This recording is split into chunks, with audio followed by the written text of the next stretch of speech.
दिया करवा दिया ना, फिर भी चांसेस नहीं है कि उसमें से ही सवाल आए। समझ रहे हो आप लोग मेरी बात? इसीलिए वो चैप्टर मैं कराना प्रेफर नहीं करती। आप लोग भी वो चैप्टर नहीं करेंगे, ठीक है? नहीं करेंगे। अगर आपको लगता है कि आपका सारा सिलेबस हो गया है, 11th का कर लिया है, 12th का कर लिया है, तो आप देख दो, मेरे को बता देना, मैं आपको लेक्चर भी प्रोवाइड कर दूंगी। बट वैसे आई वुड सजेस्ट कि मत करना, लाइक उसमें बहुत ज्यादा रटने का होता है, ठीक है? इससे बेटर है उसकी जगह नितांत वो वाला चैप्टर नहीं है, this is related to practical organic chemistry, नहीं प्रैक्टिकल ऑर्गेनिक केमिस्ट्री भी नहीं, आपका इनऑर्गेनिक केमिस्ट्री में ही आता है वैसे देखा जाए तो। इनऑर्गेनिक केमिस्ट्री में आते हैं कुछ टेस्ट, है ना? और क्या कहते हैं, जो भी आपकी केमिस्ट्री में प्रैक्टिकल रिलेटेड चीजें होती हैं वो उसमें जो है बेसिकली आती हैं। सो यस, उसको मैं कह रही हूँ कि मत ज्यादा वो करना। हाँ, अगर आप लोगों के पास टाइम हो तो वो कर लेना जो आपके 11th में है ना, जब आप लोग 11th में जीओसी पढ़ते हो तो वहां पे आप लोगों के पास लाइक क्या बोलते हैं, क्या बोलते हैं, क्वालिटेटिव एनालिसिस है, जहाँ पे आप नाइट्रोजन के लिए टेस्ट करते हो, सल्फर के लिए टेस्ट करते हो, तो वो तुम लोगों को टाइम मिले तो आप कर लेना। बाकी मैं आपको रिकॉर्डिंग भी प्रोवाइड कर दूंगी इसकी, अगर करनी है तो। लेकिन मैं आपको ये कहूंगी कि पहले आप 12th कर लो अच्छे से, और 11th में कुछ हाई वेटेज चैप्टर्स कर लो, जहां से हमें पता है क्वेश्चन आने ही आने हैं, स्पेशली वो जिनके पास कैटेगरी का एडवांटेज नहीं है। समझ रहे हो? तो आपको 12th तो करना ही करना है, साथ ही साथ 11th के भी वो हाई वेटेज चैप्टर्स उठाने हैं इन ऑल द 3 सब्जेक्ट्स, ठीक है? ताकि आपके वहां से क्वेश्चन पक्के पक्के पक्के हो जाए, राइट? ठीक है, थोड़ा सा ध्यान रखना वो।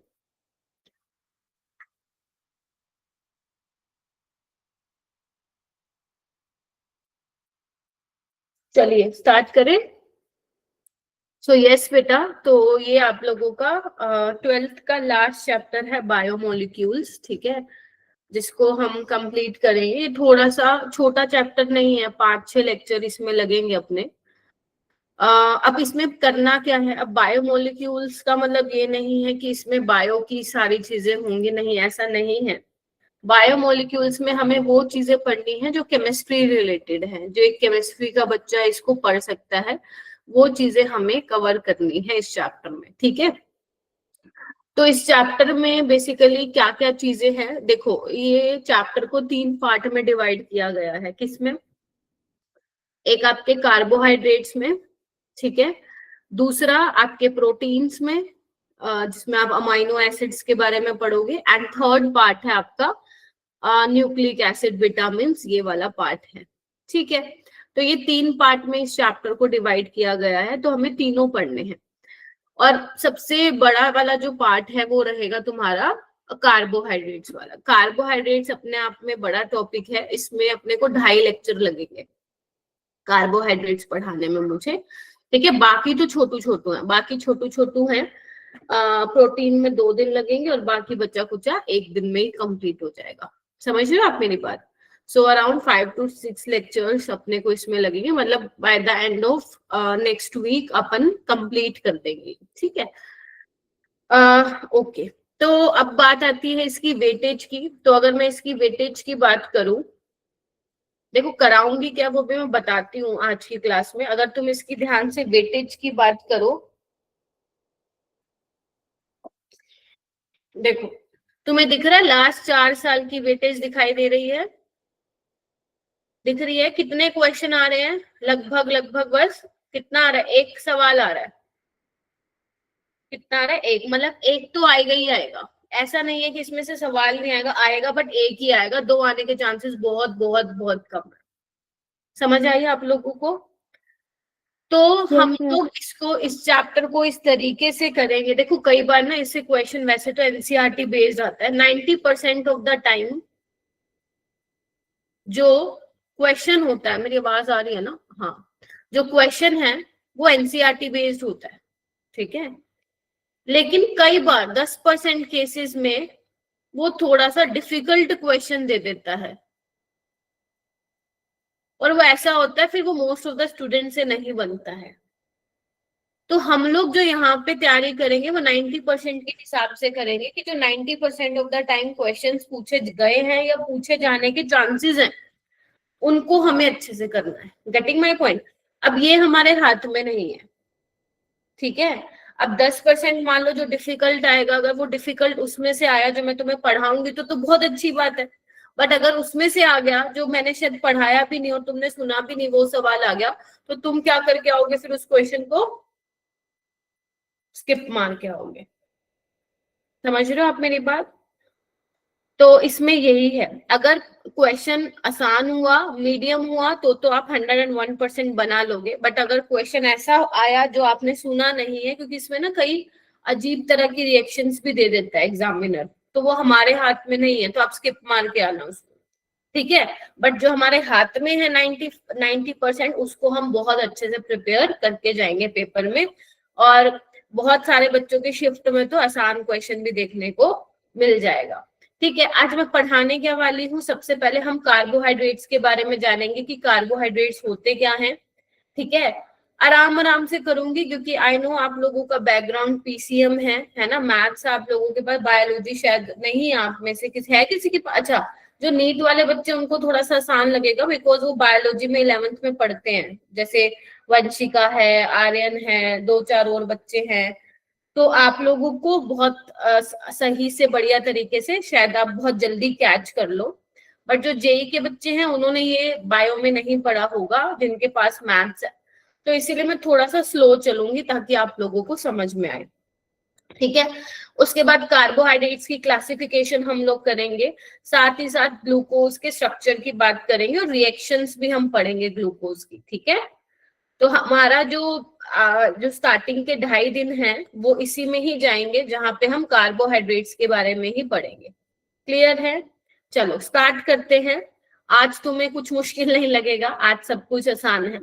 तो अभी तक हमने अमीन्स के बारे में सब कुछ पढ़ लिया है, तो प्लीज उसको असाइनमेंट्स को सबको बहुत अच्छे ढंग से कर लेना, ठीक है। मैंने तुम्हें एक और असाइनमेंट मैं दूंगी, मतलब PYQ दूंगी। अभी मैंने तुम्हें 2025 के दिए हैं, 2024 के दिए ना, मैं 2023 के भी आज रात को ही दे दूंगी, ठीक है।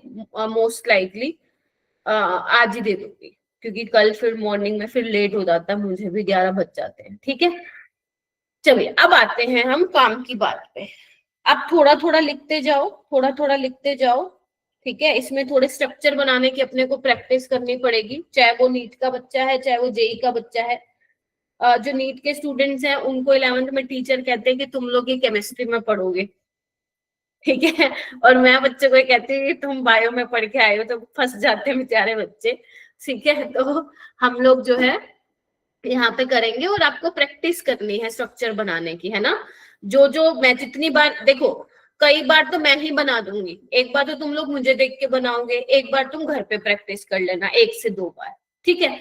सो बायोमोलिक्यूल्स में बेटा ये सारी चीजें हमें पढ़नी है, कार्बोहाइड्रेट्स पढ़ने हैं, प्रोटीन्स पढ़ने, एंजाइम्स में कुछ खास नहीं है, आपके एनसीईआरटी में 4-5 लाइनें दे रखी हैं, ठीक है। विटामिन में भी 1 पेज है जिसमें हमें लाइक विटामिन की कमी हो जाती है तो कौन सी डिसीज होती है वो बस हमें पढ़ना है इसमें। न्यूक्लिक एसिड्स में हमें RNA और DNA के बारे में थोड़ा सा पढ़ना है। मेन अपने ये 2 पार्ट है जहां से क्वेश्चन भर भर के आते हैं। तो 9% भी अगर मैं बोलूंगी तो गलत नहीं होगा, 99% सवाल जो है वो इन्हीं 2 टॉपिक से आते हैं, पहले 2 टॉपिक से। Is that clear? तो बस अगर इसी टॉपिक से आते हैं तो हमें मतलब इन टॉपिक से रिलेटेड तो बहुत सारे सवाल हमें लगाने हैं। समझ में आ गए? चलो आइए, चलिए सबसे पहले हम स्टार्ट करते हैं कार्बोहाइड्रेट। अगर आप लोग कोई चीज खाते हैं, है ना, कोई पैकेजिंग खरीद के आते हैं कुछ भी, तो पीछे उनकी कंपोजिशन लिखी होती है ना कि उसमें इतना क्या है, तो वहां पे कार्बोहाइड्रेट्स की भी कंपोजिशन लिखी होती है कि कार्बोहाइड्रेट्स इतने हैं, है ना, इतना ग्राम है ना। तो आपने नाम तो सुना होगा, है ना, और आपको भी पता है जो आप डेली चीजें खाते हो कार्बोहाइड्रेट्स किस किस में होते हैं ना, और कार्बोहाइड्रेट्स हमारी बॉडी के लिए कितने जरूरी हैं, तो ये भी आप लोगों को पता है, ठीक है। सुना तो नाम सबने है कार्बोहाइड्रेट्स का। देखो अब हमें इसको पढ़ना है, तो अगर मैं कार्बोहाइड्रेट्स को तोड़ दूं दो वर्ड में तो ये क्या निकलेगा, कार्बन और हाइड्रेट, हाँ कि ना। तो अगर मैंने इसको तोड़ दिया कार्बोहाइड्रेट्स को, तो कार्बन और हाइड्रेट, हाइड्रेट से मतलब है कहीं ना कहीं वाटर के मॉलिक्यूल से, यस और नो। तो इसका जो पुराने जमाने में इसकी जो डेफिनेशन थी कार्बोहाइड्रेट्स की, क्या बोला जाता था कि जिन कंपाउंड्स का फॉर्मूला ये होता है CxH2O, उनको हम क्या बोलते हैं, कार्बोहाइड्रेट्स बोलते हैं। क्या बोला मैंने, जिन कंपाउंड्स का फॉर्मूला, जनरल फॉर्मूला इस फॉर्म में होता है CxH2O, उनको हम क्या बोलते हैं, कार्बोहाइड्रेट्स बोलते हैं। समझ आ गए, हाइड्रेट्स ऑफ कार्बन, ये पहले टाइम में जो डेफिनेशन दी गई थी।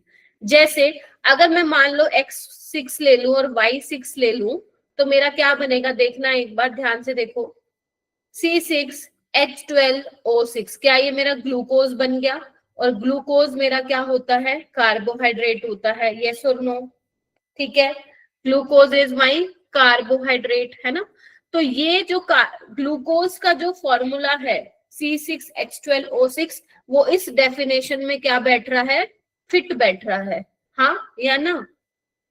ठीक है, अगर मान लो मैं इसकी जगह x की जगह यहाँ पे 2 ले लूं और y भी मैं 2 ले लूं, तो देखना क्या बनेगा, C2H2O2, तो ये देखना क्या बनेगा, ध्यान से देखना, CH3COOH बन गया, 2 ऑक्सीजन 4 हाइड्रोजन 2 कार्बन, हाँ या ना। ये क्या है, ये तो मैम एसिटिक एसिड है, ये तो मैम कार्बोहाइड्रेट है ही नहीं, यस और नो। यानी कि जो हमने ये हाइड्रेट्स ऑफ कार्बन वाली डेफिनेशन बोली है वो इसके लिए तो वैलिड हो ही नहीं रही। क्या कहते हो बताओ, बिकॉज ये तो फिट ही नहीं बैठ रहा इसमें। हाँ जी आलिया बोलो। मैम आपने ग्लूकोज में C12 कर दिया, 6 आएगा। अच्छा सॉरी, हाँ C6, ठीक है। सो अगर मान लो मैं X2 ले लूं और Y2 ले लूं तो ये तो इस डेफिनेशन में फिट बैठ ही नहीं रहा, यस और नो। यानी कि कुछ ना कुछ गड़बड़ लग रही है हमें, बोलो हाँ या ना। ठीक है, अगर मैं मान लो एक होता है C6H12O5, रटने की जरूरत नहीं है, टाइम के साथ साथ जो इम्पोर्टेंट शुगर्स हैं, बिकॉज कार्बोहाइड्रेट्स क्या है, शुगर ही तो है, जो इम्पोर्टेंट शुगर्स है वो तुम लोगों को याद हो जाएगी। अभी सिर्फ हम ये देख रहे हैं क्या ये डेफिनेशन हर किसी पे वैलिड हो जाएगी क्या। ठीक है, चलो अब जैसे ये है, इसको हम बोलते हैं रेमिनोज, क्या बोलते हैं, रेमिनोज बोलते हैं, रट्टा मारने की जरूरत नहीं है। ठीक है, रेमिनोज।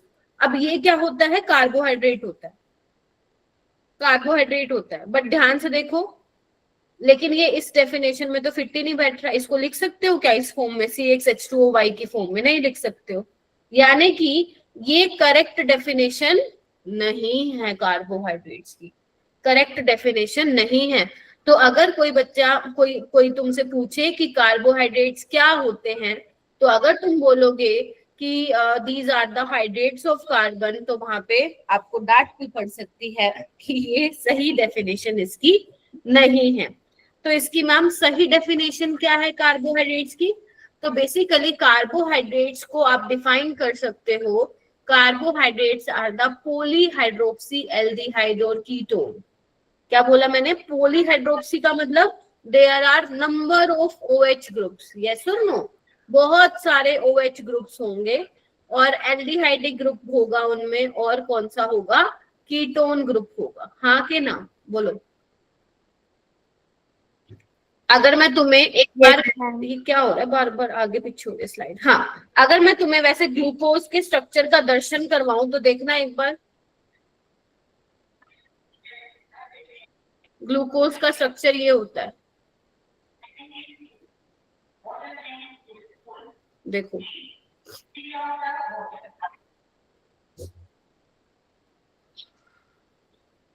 देख रहे हो,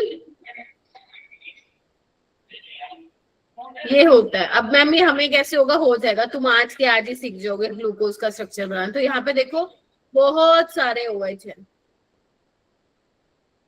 ठीक है, और यहाँ पे एल्डिहाइडिक ग्रुप भी है। तो ठीक है, इस तरीके के कार्बोहाइड्रेट जहाँ पे पॉलीहाइड्रोक्सी एल्डिहाइड यानी कि एल्डिहाइडिक ग्रुप प्रेजेंट है, बहुत सारे OH ग्रुप प्रेजेंट है और कीटोन में। अच्छा मुझे एक बात बताओ, तुम्हें मेरे पीछे से शोर आ रहा है क्या थोड़ा सा? No ma'am. No ma'am. ठीक है, नहीं तो मैं जो बाहर बच्चे खेल रहे हैं उनको डांट मार के आती बहुत ज्यादा। ठीक है,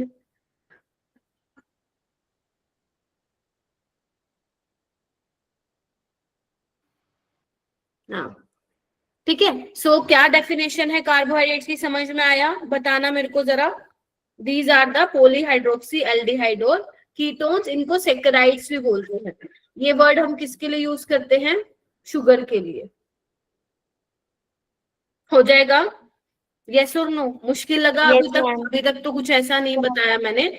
बस इसकी जो करेक्ट डेफिनेशन है वो क्या है? These are the polyhydroxy aldehyde और कीटोन्स, यानी कि जो जो मैं आपको कार्बोहाइड्रेट बताऊंगी उसमें या तो आपको एल्डिहाइड ग्रुप मिलेगा या फिर कीटोन ग्रुप मिलेगा, और बहुत सारे OH वहां पे मिलने वाले हैं। Is that clear? चलूं आगे? चलिए। ओके, अब कार्बोहाइड्रेट्स को जो क्लासिफाई किया गया है बेटा, तीन तीन उसमें कैटेगरी में क्लासिफाई किया गया है। कौन कौन सी? Monosaccharides, oligosaccharides, polysaccharides. क्या? Monosaccharides, oligosaccharides, polysaccharides. हाँ, बस आपको ना रिवाइज थोड़ा सा करना पड़ेगा ये चैप्टर, ठीक है? मोनोसेक्राइड्स, ओलिगोसेक्राइड्स और पॉलीसेक्राइड्स, ठीक है? देखो मोनोसेक्राइड्स क्या होते हैं? मोनो का मतलब एक, है ना? मोनो का मतलब एक। तो मोनोसेक्राइड्स वो होते हैं अगर आप मोनोसेक्राइड्स की हाइड्रोलिसिस कराते हो, अगर आप मोनोसेक्राइड्स की हाइड्रोलिसिस कराते हो तो वो किसी और दूसरे कार्बोहाइड्रेट्स में नहीं टूटेंगे। यस और नो? मतलब अगर मान लो मोनोसेक्राइड्स के एग्जाम्पल क्या होते हैं? बहुत सारे एग्जाम्पल हैं, जैसे तुमने ग्लूकोज, सुक्रोज और फ्रक्टोज तो तुम लोगों ने बड़ा ही ज्यादा सुना होगा, सुना है ना? ग्लूकोज तो भाई बहुत सुना, पीते भी हो तुम लोग ग्लूकोन डी, है? सुक्रोज भी सुना होगा, है ना? फ्रक्टोज भी सुना होगा। ये कुछ पॉपुलर पॉपुलर शुगर के नेम हैं जो तुम लोगों ने सुना होगा। जैसे अगर मैं ग्लूकोज की बात करूं तो ग्लूकोज हमारा, अब रट्टा नहीं मारना कि कौन कौन मोनोसेक्राइड्स है, वो मैं बताऊंगी तुम्हें कौन कौन से, और तुम्हें याद भी हो जाएंगे टाइम के साथ, तो माइंड पे प्रेशर नहीं डालना। अभी बस हम यही समझ रहे हैं कि व्हाट आर द मोनोसेक्राइड्स। तो ग्लूकोज की अगर मान लो तुम हाइड्रोलिसिस कराते हो, हाइड्रोलिसिस का मतलब क्या होता है? लिसिस का मतलब टूटना। तो ग्लूकोज फर्दर किसी और कार्बोहाइड्रेट में नहीं टूटेगा। Is that clear? तो जितने भी मोनोसेक्राइड्स हैं अगर आप उनकी हाइड्रोलिसिस कराते हो तो वो फर्दर हाइड्रोलाइज नहीं होंगे, ठीक है? कौन कौन से टाइप के, कौन कौन से मोनोसेक्राइड्स होते हैं? ग्लूकोज होता है, फ्रक्टोज होता है ना? और क्या कहते हैं, आपका सुक्रोज नहीं होता मोनोसेक्राइड, ग्लूकोज होता है, फ्रक्टोज होता है, मैनोज, गलेक्टोज, राइबोज, काफी सारे होते हैं। आपके लिए जो मेन आपको ध्यान रखने हैं सिर्फ ये ध्यान रखना है, देखो एक बार, ग्लूकोज, मैनोज, फ्रक्टोज और गैलेक्टोज। अगर इसमें भी तुम्हें दिक्कत आती है याद करने में तो सिर्फ ग्लूकोज और फ्रक्टोज करो, क्योंकि इनके स्ट्रक्चर हमारे सिलेबस में भी है, ठीक है जी? ओके, चलो ओके। और राइबोज, जो राइबोज शुगर होती है वो तुम्हारी डीएनए और आरएनए में आएगी, तो वो अपने आप ही याद हो जाएगी। चलो, उसके बाद है ओलिगोसेक्राइड्स। तो ओलिगोसेक्राइड्स क्या होते हैं? जब आप इन ओलिगोसेक्राइड्स की हाइड्रोलिसिस कराते हो तो आपको क्या मिलते हैं? मोनोसेक्राइड्स मिलते हैं। समझ रहे हो? मोनोसेक्राइड्स मिलते हैं। तो oligosaccharides yield 2 to 10 monosaccharides on hydrolysis. 2 to 10 तक मोनोसेक्राइड्स आपको मिल सकते हैं। जैसे अगर मैं सुक्रोज की हाइड्रोलिसिस कराती हूँ ना, इसको मैं तोड़ती हूँ, तो सुक्रोज किस में टूटता है? ग्लूकोज में टूटता है और फ्रक्टोज में टूटता है। समझ गए? तो ये दोनों ही क्या है? मोनोसेक्राइड्स है। तो ओलिगोसेक्राइड्स में जब आप हाइड्रोलिसिस करते हो तो आपको मोनोसेक्राइड्स यूनिट मिलती है, और ओलिगोसेक्राइड्स में जैसे डाइसेक्राइड हो गया, ट्राइसेक्राइड हो गया, ये सब चीजें आ जाती हैं। अपने को डाइसेक्राइड्स के बारे में पढ़ना है। किसके बारे में पढ़ना है? डाइसेक्राइड्स, मतलब जिनकी हाइड्रोलिसिस होके 2 यूनिट ऑफ मोनोसेक्राइड्स हमें मिलती है। मुश्किल तो नहीं लग रहा है ना? No ma'am. डाइसेक्राइड का मतलब क्या है? 2 शुगर से मिलके बना है। सुक्रोज किससे मिलके बना है? ग्लूकोज और फ्रक्टोज से मिलके बना है। तो अगर आप उसको तोड़ोगे ग्लूकोज और फ्रक्टोज में टूटेगा। क्लियर है? अच्छा, उसके बाद बात आती है पॉलीसेक्राइड्स की। पॉलीसेक्राइड्स देखो, पॉली मतलब बहुत सारे, मतलब जब आप पॉलीसेक्राइड्स की हाइड्रोलिसिस कराते हो तो बहुत लार्ज नंबर में अपने को क्या मिलते हैं? मोनोसेक्राइड्स यूनिट्स मिलती है। और इसके जो सबसे पॉपुलर 3 एग्जांपल है वो है हमारा स्टार्च। जब आप स्टार्च को तोड़ोगे तो बहुत सारी ग्लूकोज की यूनिट्स मिलती हैं। ऐसे ही सेलुलोज को जब आप तोड़ोगे तो ग्लूकोज की यूनिट्स मिलती है, और ग्लाइकोजन। तो ये 3 हमें पढ़ने भी है, हमारे सिलेबस में भी है। कौन कौन से? स्टार्च, सेलुलोज और ग्लाइकोजन।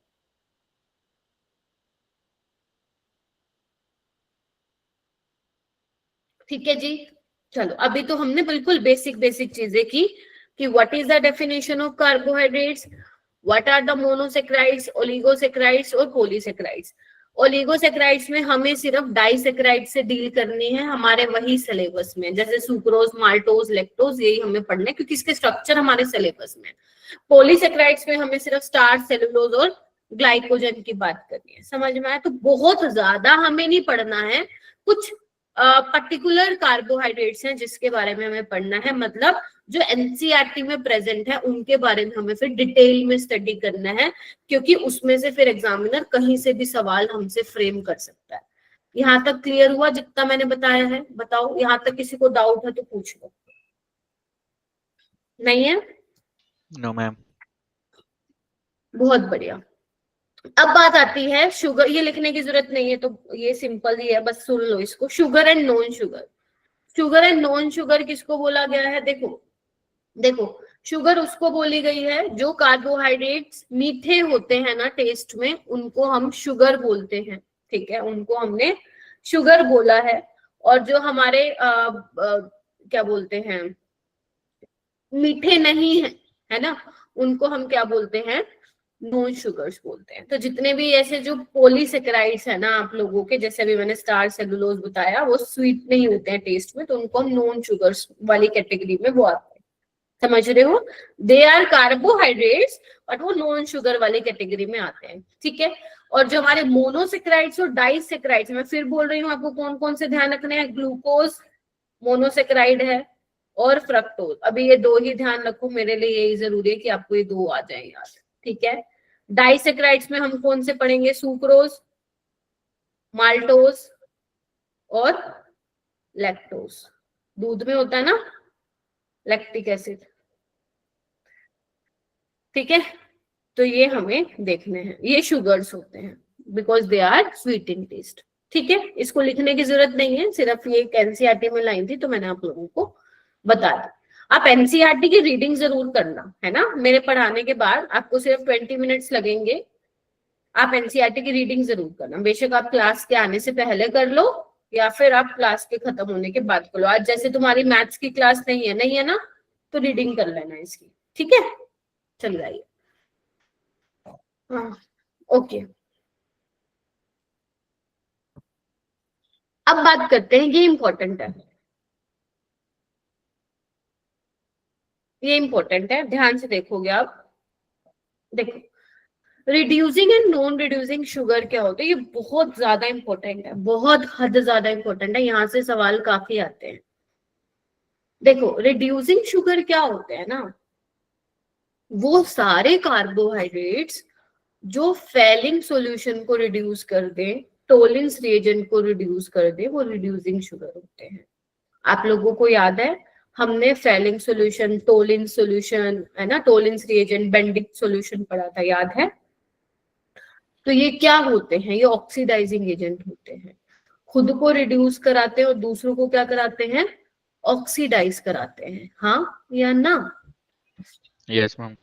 हाँ, यस मैम। वो सारे कार्बोहाइड्रेट्स जो ऑक्सीडाइज हो जाए और फेलिंग सॉल्यूशन, टोलेंस और बैंडिक सॉल्यूशन को रिड्यूस कर दे, तो ऐसे वाले कार्बोहाइड्रेट्स रिड्यूसिंग शुगर होंगे। जैसे मैंने तुम्हें बोला कार्बोहाइड्रेट्स की डेफिनेशन तुम क्या बोलते हो, पॉलीहाइड्रोक्सी एल्डिहाइड और कीटोन, यही बोलते हो ना। तो एक बात बताओ, जिसमें एल्डिहाइडिक ग्रुप प्रेजेंट होगा वो तो ऑक्सीडाइज हो जाएगा ना, यस और नो? Yes, ma'am.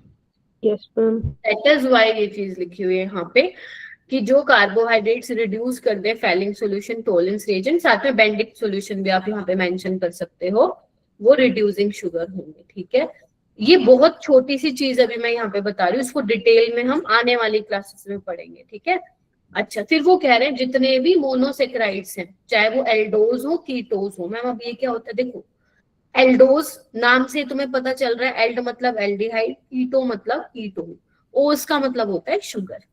ठीक है,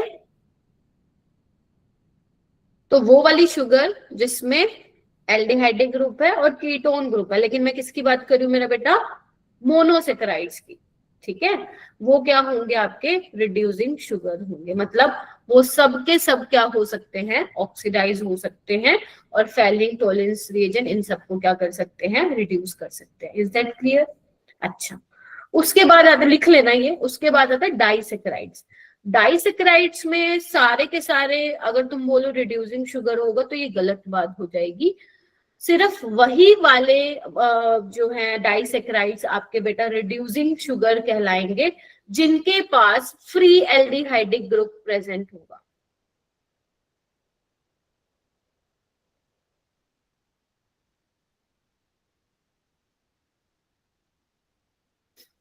मैम अब इसका मतलब क्या है, इसका मतलब शायद तुम्हें अभी समझ में नहीं आएगा, जब मैं तुम लोगों को स्ट्रक्चर बनाना सिखाऊंगी इनके, तो मैं दोबारा इस चीज को लेके आऊंगी कि फ्री एल्डिहाइडिक ग्रुप क्या होता है। अभी के लिए तुम ये समझो, जहां पे एल्डिहाइडिक या कीटोनिक ग्रुप जो होता है बेसिकली फ्री होता है, वहां पे आपका रिड्यूसिंग शुगर ये कहलाते हैं, वहां पे ये फैलिंग सॉल्यूशन, टोलेंस एजेंट, इन सबको रिड्यूस कर सकते हैं। अभी सिर्फ मैं इतना ही बता के छोड़ रही हूँ। ठीक है, लेकिन अगर मान लो कहीं पे आपका एल्डिहाइडिक ग्रुप फ्री नहीं होता है तो उस केस में वो क्या कहलाते हैं, नॉन रिड्यूसिंग शुगर कहलाते हैं। और जो सबसे पॉपुलर एग्जांपल है जो तुम्हारे सिलेबस में है नॉन रिड्यूसिंग शुगर का, वो कौन सा है, सुक्रोज है। कौन सा है, सुक्रोज। जो सुक्रोज होता है मेरा बेटा वो नॉन रिड्यूसिंग शुगर होता है। ठीक है, ये चीज जरूर यहाँ पे मेंशन करो क्योंकि ये बहुत काम आने वाला है। ठीक है,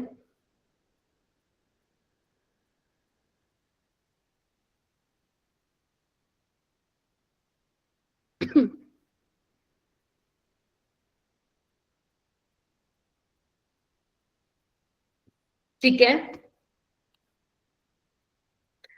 तो नॉन रिड्यूसिंग, देखो अभी तक क्या समझ में आया, जितने भी मोनोसेक्राइड्स है रिड्यूसिंग शुगर है, नॉन रिड्यूसिंग शुगर आप अभी सुक्रोज का ही नाम याद रखो। ठीक है, बाकी जो आपके जैसे माल्टोज होते हैं, लैक्टोज होते हैं, है ना, ये आपके रिड्यूसिंग शुगर में आते हैं। इसको लिख लो लेकिन रट्टा मत मारना, क्योंकि रट्टे मारने से कुछ होगा नहीं, अपन इसको समझेंगे कि ऐसा क्यों है। Why sucrose is a non reducing sugar, why maltose lactose is a reducing sugar, and why all monosaccharides are reducing sugar, why? बस एक चीज ध्यान रखना, रिड्यूसिंग शुगर होने के लिए हमें फ्री एल्डिहाइडिक ग्रुप चाहिएगा, CHO ग्रुप हमें आजाद चाहिएगा, तभी वो रिड्यूसिंग शुगर कहलाएगा। खुद सोचो, अगर हमारा CHO ग्रुप फ्री नहीं होगा तो क्या वो फैलिंग सोल्यूशन और टोलेंस एजेंट को रिड्यूस कर पाएगा? क्या Ag प्लस Ag में जा पाएगा अगर हमें CHO ग्रुप आजाद नहीं मिलेगा? बताओ भाई, नहीं हो पाएगा ना।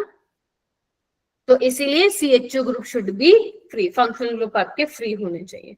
और सुक्रोज वही है जो आप घर में चीनी यूज करते हो, ठीक है, वही है सुक्रोज, टेबल शुगर। इतना लिखा, बताओ। Yes.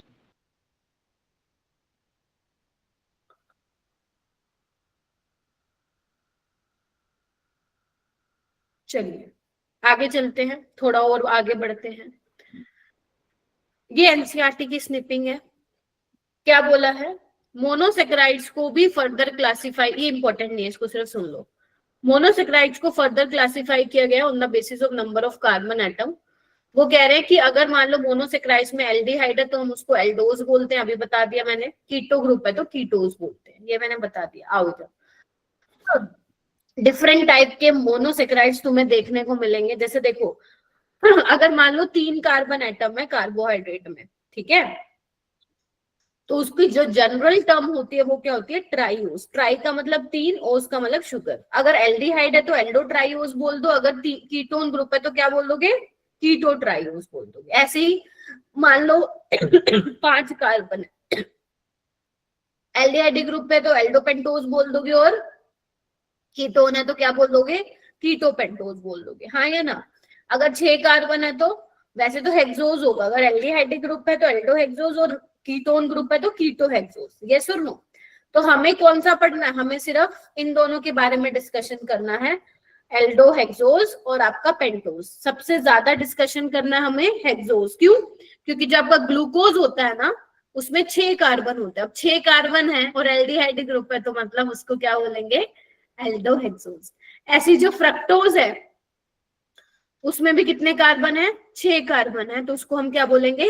कीटो, बोलो, hexose. Is that clear? Keto ketone group, hex मतलब 6 और ओज का मतलब शुगर। ठीक है,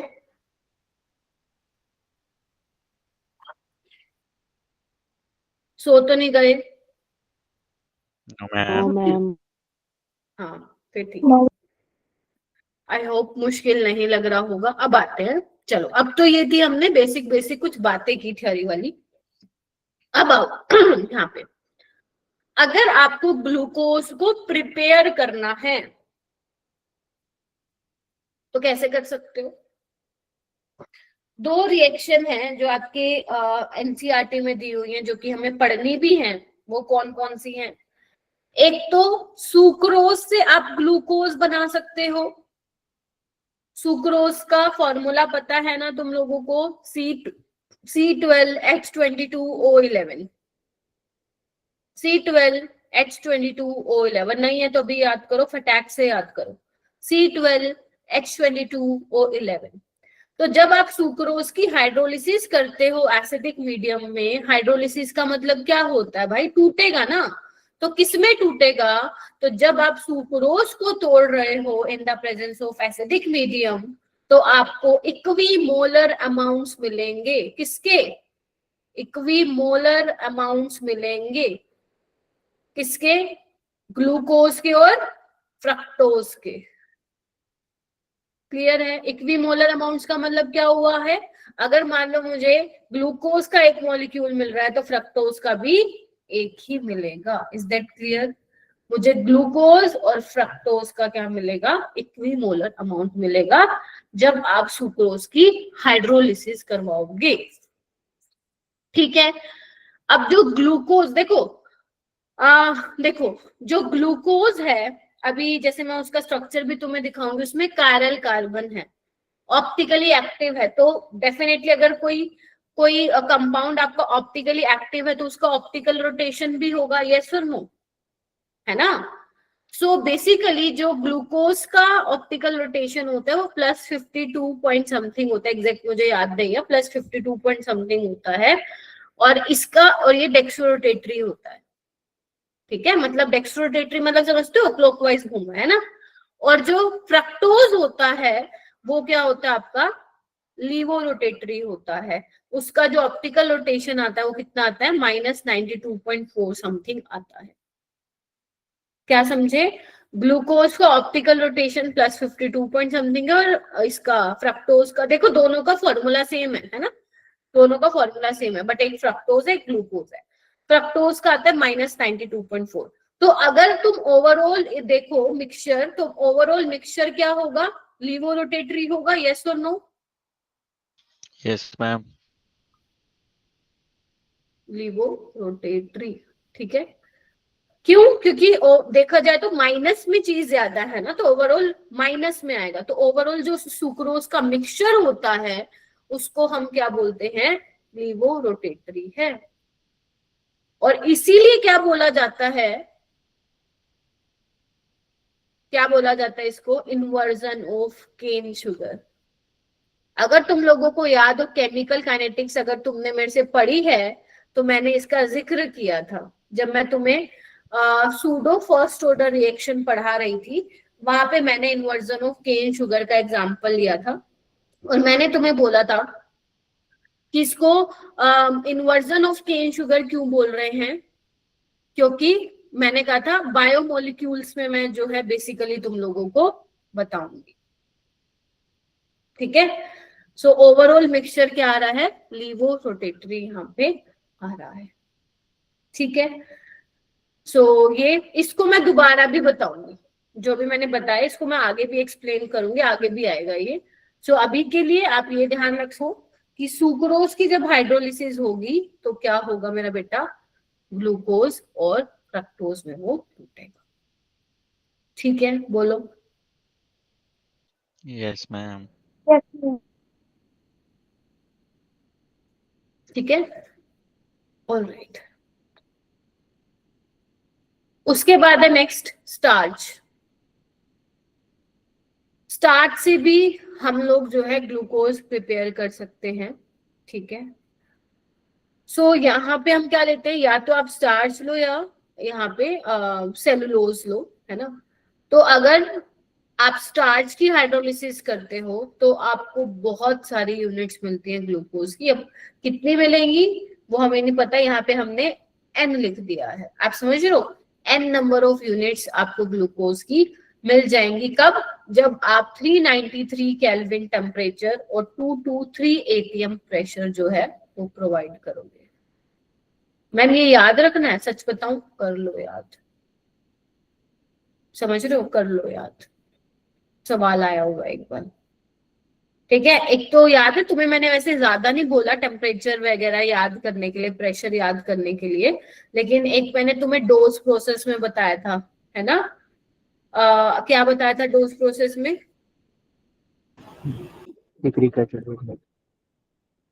प्रेशर और टेम्परेचर वहां पे कितना था?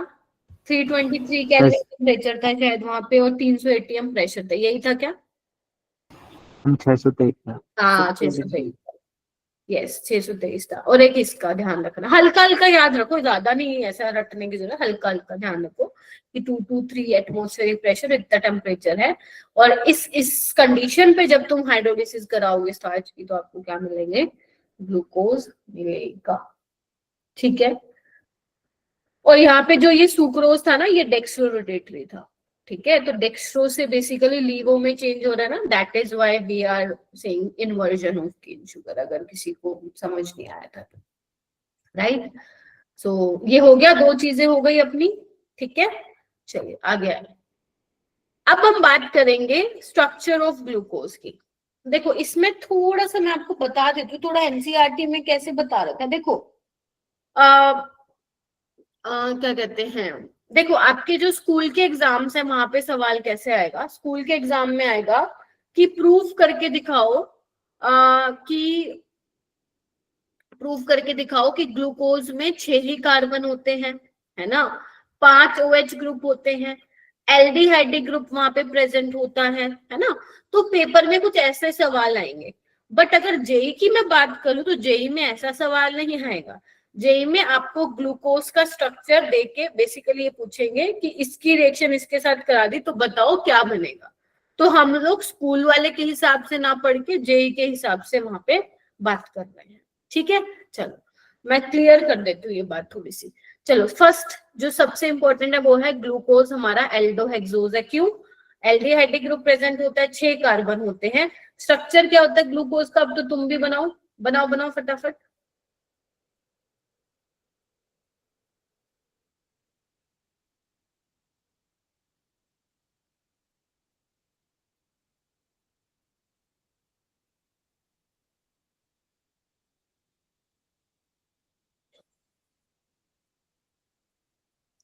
इस तरीके से बेटा 6 कार्बन होते हैं, 1 2 3 4 5 6। ठीक है, और ध्यान रखना जो थर्ड वाला कार्बन होता है ना वहां पे OHH होता है ना, ये आपको ध्यान रखना पड़ता है। जो ग्लूकोज का स्ट्रक्चर होता है उसमें जो थर्ड पोजीशन, वैसे तो सारी जगह देखो HOH है, लेकिन जो थर्ड पोजीशन है वहां पे क्या होता है बेटा, OH और H होता है, ठीक है, मतलब OH आपका लेफ्ट में होता है। 2-3 बार प्रैक्टिस करोगे अपने आप चीजें ध्यान में आ जाएंगी, बिल्कुल एकदम। कितने कायरल कार्बन है यहाँ पे, 4 है, अगर तुम ध्यान से देखो। There are 4 chiral carbon present in the structure of glucose. ये बात कर रहे हैं हम फिशर प्रोजेक्शन की, है ना, फिशर प्रोजेक्शन है ना, ये याद आ रहा है, करवाया था स्टीरियो आइसोमर्स में। 4 कायरल कार्बन है, चेक करो 4 कायरल है या नहीं है। हाँ मैम है। जहां पे मैंने स्टार मार्क किया है वहां पे देखो, उस कार्बन से 4 डिफरेंट ग्रुप और एटम्स जुड़े हुए हैं, ठीक है। चलो ये स्ट्रक्चर को बार बार बनाएंगे हम, ताकि तुम्हें अच्छे से याद हो जाए। चलिए आइए बेटा, देखो ग्लूकोज की अगर मैं रिएक्शन कराती हूँ HI के साथ और हीट करती हूँ, अब HI क्या होता है मेरा बेटा, रटना नहीं है, जितना मेरे से पॉसिबल हो पाएगा उतना मैं आप लोगों को समझा के याद करवाऊंगी, ठीक है। अब जहां पे याद करने वाला होगा देखो, वहां पे मैं बोल दूंगी बेटा याद कर लो। देखो HI क्या होता है, रिड्यूसिंग एजेंट। रिड्यूसिंग एजेंट क्या करते हैं, दूसरों को क्या करते हैं, रिड्यूस, खुद को ऑक्सीडाइज करते हैं, है ना। दूसरों को रिड्यूस किसको करेगा मैम, ग्लूकोज को रिड्यूस करेगा। और रिडक्शन का मतलब क्या होता है, removal of oxygen, gain of hydrogen, yes और नो। हाँ मैम। तो जरा गौर फरमाइए, इन द स्ट्रक्चर ऑफ ग्लूकोज आपको कुछ नहीं करना, जहां जहां पे ऑक्सीजन है ना वहां पे तुम्हें H लगा देना है, खत्म कहानी। ऑक्सीजन हटाओ हाइड्रोजन लगाओ, ऑक्सीजन हटाओ हाइड्रोजन लगाओ। चलो देखते हैं, यहाँ पे क्या है, C डबल बॉन्ड हो है, हटा दो, क्या हो जाएगा, CH3 बन जाएगा, यस और नो। यहाँ पे ये ऑक्सीजन हटा दो, हाइड्रोजन यहाँ पे लगा हुआ है, मतलब ऑक्सीजन हटाना है बेसिकली, ठीक है। यहाँ पे देखो ऑक्सीजन हटाओ, 2 हाइड्रोजन आ गए, यहाँ पे ऑक्सीजन हटाओ 2 हाइड्रोजन, यहाँ पे ऑक्सीजन हटाओ 2 हाइड्रोजन, यहाँ पे ऑक्सीजन हटाओ, कितने आ गए, 3। तो क्या बन गया, ये N हेक्सेन बन गया। ऑक्सीजन हटाना है और हाइड्रोजन आ जाएगा, ठीक है, बोलो हाँ या ना। Yes ma'am. ठीक है, so basically removal of oxygen is reduction. तो क्या किया आप लोगों ने, सारी जगह ऑक्सीजन हटा दिए और जो वैलेंसी बचेगी उसको पूरे कर देना हाइड्रोजन से।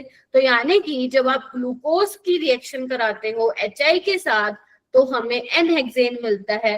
तो जब आप स्कूल के पेपर लिखते हो तो आपके NCERT में भी मेंशन है कि अगर हमें कोई स्ट्रक्चर है, ये तो मैं तुम्हें स्ट्रक्चर बना के रिएक्शन करवा रही हूँ, वैसे क्या होता है तुम्हारे NCERT के अकॉर्डिंग बताऊं तो वो कहता है कि कोई एक स्ट्रक्चर है जो HI के रिएक्शन कराने पे N हेक्सेन मिल रहा है, तो इसका मतलब क्या है कि 6 के 6 कार्बन क्या लगे हुए हैं, एक लाइन में बेसिकली लगे हुए हैं, ठीक है जी। तो वही देखो, on prolonged heating, prolonged heating मतलब लंबे टाइम तक हीट करोगे तुम तो क्या बन जाएगा, N हेक्सेन, और जिससे ये पता चलता है सारे कार्बन क्या है, एक स्ट्रेट चेन में लगे हुए हैं। Is that clear? बस तुम्हें रिएक्शन याद करनी है। पहली याद हो गई, जल्दी बताओ, पहली याद हो गई, ठीक है। दूसरी पे चलते हैं। ओके, सब ग्लूकोज बनाओ, सारे बच्चे बनाओ, अब तो आ गया ना तुम्हें बनाने। CHO, सेकंड पे HOH, थर्ड वाली पोजीशन का ध्यान रखना, OHH, बाकी सेम HOH, HOH और लास्ट में CH2OH, ठीक है। तो जब आप इसकी रिएक्शन बेटा हाइड्रोक्सिल अमीन के साथ कराओगे, क्या मैंने तुम्हें पढ़ाया था, हाइड्रोक्सिल अमीन अमोनिया डेरिवेटिव्स, याद करो वो दिन। तो वहां पे क्या था, हमने पानी निकाल दिया था, याद है कि नहीं है? हाँ मैम बिल्कुल याद है, न्यूक्लियोफिलिक एडिशन रिएक्शन। तो यहाँ पे क्या बन जाएगा, C डबल बॉन्ड NOH, है ना। बस बाकी सारा क्या हो जाएगा, सारा सेम हो जाएगा, HOH, OHH, HOH, HOH और लास्ट में बनाओ। इसको नहीं बनाओगे तो मेरे को याद हो जाएंगे ये तो, ठीक है, तुम्हें याद करने हैं। तो जब ग्लूकोज रिएक्ट करता है हाइड्रोक्सिलअमीन से तो क्या बनता है, ऑक्साइन बनता है। ये लिंकेज इसको रिप्रेजेंट कर रही है, ऑक्साइड को। क्लियर है? तो इससे क्या पता चलता है कि हमारे ग्लूकोज में एक कार्बोनिल ग्रुप प्रेजेंट है।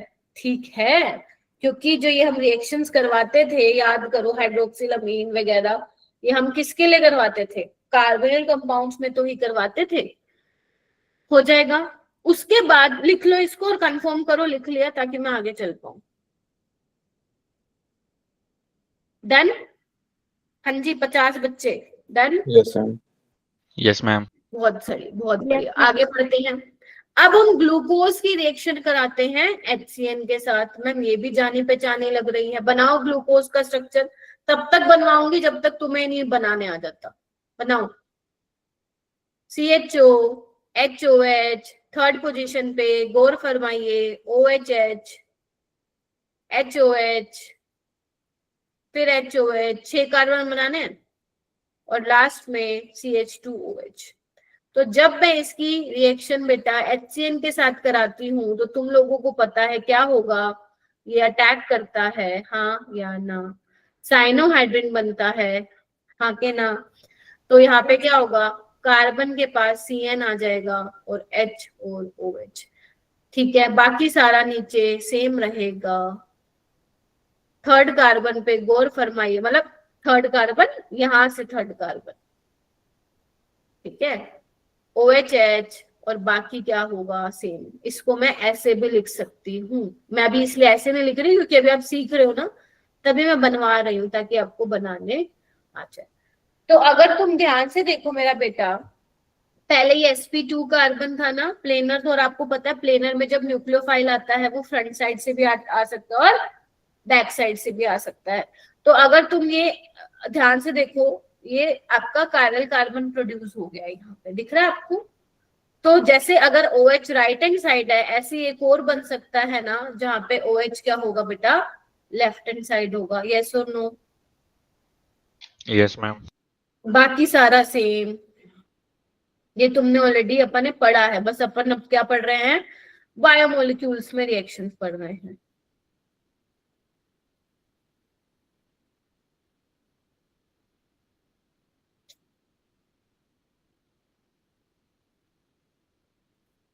ठीक है, सो ये रिएक्शन हो गई अपनी कौन सी वाली? साइनोहाइड्रिन वाली।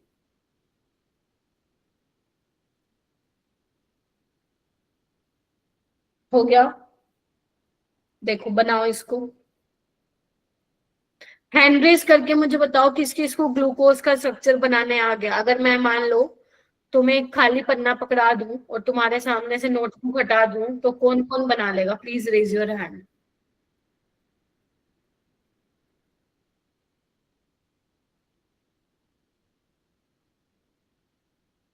ठीक है, बाकी क्या करने आए हैं? पार्टी में आए हैं क्या? 20 बच्चे हाथ खड़ा कर रहे हैं 50 बच्चे की क्लास में। चले नीचे कर लीजिए, शाबाश। आगे चलूं? चलो, ओके। उसके बाद हम बात करते हैं नेक्स्ट रिएक्शन बेटा। अगर मैं ग्लूकोज की रिएक्शन बनाओ, ग्लूकोज फिर से बनाओ, HOH, थर्ड वाले कार्बन पे कृपया करके ध्यान दीजिए, OHH, फिर मैं इसको ऐसे लिख रही हूँ CHOH, क्योंकि अब मुझे लग रहा है कि आपको बनाने आ चुका है, तो मैं वापस से नहीं लिखूंगी, तो मैंने CHOH का होल ट्वाइस लिख दिया है। ठीक है, अच्छा। तो मेरा बेटा, जब आप ग्लूकोज की रिएक्शन ब्रोमीन वाटर के साथ कराते हो, याद आ रहा है? मैम ये तो जाना पहचाना सा लग रहा है हमें रिएजेंट, ब्रोमीन वाटर। ठीक है, तो ब्रोमीन वाटर होता है ऑरेंज ब्राउन कलर का होता है। अब ये ब्रोमीन क्या होता है? हमारा ऑक्सीडाइजिंग एजेंट होता है। क्या ये मैंने पढ़ा है? तो तुम्हें पी ब्लॉक में ऑक्सीडाइजिंग पावर फ्लोरीन की सबसे ज्यादा, फिर फ्लोरीन, ब्रोमीन और आयोडीन की सबसे पीछे। तो ब्रोमीन जो होता है एक माइल्ड ऑक्सीडाइजिंग एजेंट की तरह बिहेव करता है, और तुम्हें पता है माइल्ड ऑक्सीडाइजिंग एजेंट की तरह बिहेव करता है। तो यहाँ पे आपको क्या दिख रहा है? किसका ऑक्सीडेशन हो जाएगा? एल्डिहाइड भैया जी का ऑक्सीडेशन हो जाएगा, क्योंकि ये माइल्ड है तो इसमें इतनी ताकत नहीं है कि अल्कोहल जो CH2OH है उसका ऑक्सीडेशन कर सके या फिर कोई और OH ग्रुप का ऑक्सीडेशन कर सके। हाँ जी बोलो, हाँ या ना? तो ये CHO ग्रुप को किसमें चेंज कर देगा, COOH में चेंज कर देगा, और बाकी सारी वैसे का वैसे रहेगा। HOH थर्ड पोजीशन पे गौर फरमाइए, OHH बाकी सब वैसे का वैसे। क्या कहते हो, हाँ या ना? और इसका जो नाम होता है जो कि तुम्हें बहुत ध्यान से याद करना है, अगर तुम चाहते हो कि तुम्हें 4 नंबर तुम्हारे पेपर में मिल जाए, तो ग्लूकोनिक एसिड इसका नाम होता है। कौन सा एसिड, ग्लूकोनिक एसिड। सिर्फ एक ही कार्बोक्सिलिक एसिड ग्रुप क्या होता है यहाँ इंट्रोड्यूस होता है, मोनोकार्बोक्सिलिक एसिड, ठीक है। This is gluconic acid. क्या किया हमने, ब्रोमीन वाटर के साथ ग्लूकोज की रिएक्शन करवा रहे हो तो बेचारा कमजोर सा ही ऑक्सीडाइजिंग एजेंट है, तो इसमें सिर्फ एल्डिहाइड को ऑक्सीडाइज करने की ताकत है, बाकी किसी और को ऑक्सीडाइज करने की ताकत नहीं है। और ये रिएक्शन हमें ये भी बताती है कि ग्लूकोज में हमारा एल्डिहाइड ग्रुप रहा होगा, ठीक है, because aldehyde is more reactive है ना, तो एल्डिहाइड को वो क्या कर देगा, ऑक्सीडाइज कर देगा, ठीक है। Yes, ma'am. इसका मैकेनिज्म आप लोगों को ना तो पढ़ना है, ना आपके सिलेबस में है, और ना ही जेई में कभी आज तक पूछा गया है, पिछले जितने भी साल के अगर हम पेपर उठा ले तो इसीलिए डायरेक्ट आपको ध्यान रखना। अगर इसका मैकेनिज्म जरूरत होता तो मैं जरूर आपको बताती, बट हाँ मैंने इतना जरूर आप लोगों को बता दिया कि यहाँ पे जो बेसिकली ब्रोमीन है ऑक्सीडाइजिंग एजेंट की तरह बिहेव करेगा, इसको ऑक्सीडाइज कर देगा और खुद किस में चेंज हो जाएगा, Br नेगेटिव में चेंज हो जाएगा। जो इसका रेड ऑरेंज कलर होता है, रेड ब्राउन कलर होता है, कलरलेस हो जाएगा। तुम्हें अगर ध्यान हो तो मैंने बहुत सारी रिएक्शन करवा दी है ब्रोमीन वाटर के साथ, याद करो। फिनोल की रिएक्शन कराई, एनिलीन की रिएक्शन कराई ब्रोमीन वाटर के साथ, है ना। अनसेचुरेशन को भी डिटेक्ट करने के लिए हम लोग ब्रोमिनेशन करवाते हैं, है ना। तो काफी सारा रिएक्शंस हैं ब्रोमीन के साथ जो कि इम्पोर्टेंट है, ठीक है। अच्छा, अगर मैं अब क्या करूं, ग्लूकोज की रिएक्शन कोई स्ट्रॉन्ग ऑक्सीडाइजिंग एजेंट के साथ करवा दूं, बनाओ ग्लूकोज। बोर तो नहीं हो गए ग्लूकोज बनाते बनाते? अभी तो बहुत सारा ये, अगर ये आ गया ना तुम्हें ग्लूकोज का, कसम से तुम्हें सारे स्ट्रक्चर आ गए। लो और बताओ, थर्ड पोजीशन पे ध्यान रखिएगा, OHH।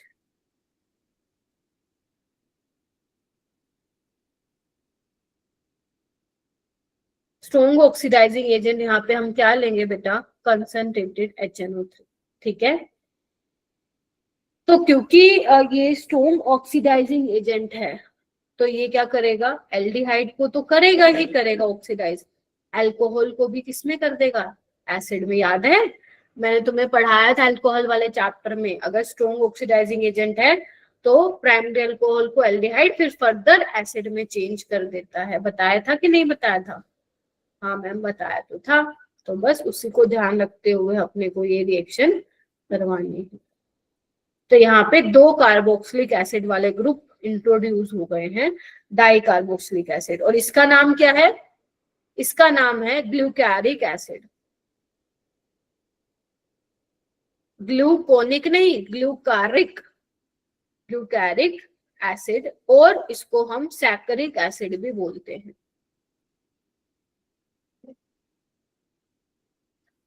सैकरिक एसिड भी बोलते हैं।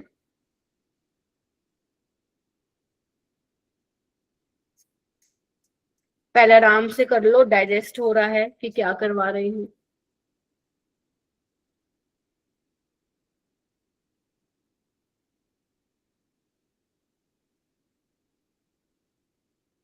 स्पेलिंग सही लिख लो,